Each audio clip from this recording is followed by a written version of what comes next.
বাংলাদেশের মানুষ জয় বাংলা শব্দটা যতবার বলছে সাল্লাল্লাহু আলাইহি ওয়াসাল্লাম ততবার বলে নাই।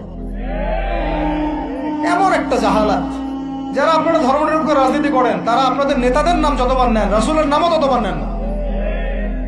আবার আপনারা যারা ধর্মনিরপেক্ষ রাজনীতি করেন আপনারা আপনাদের নেতার নাম যতবার নেন দিনে আল্লাহ রসুলের নামও ততবার নেন না।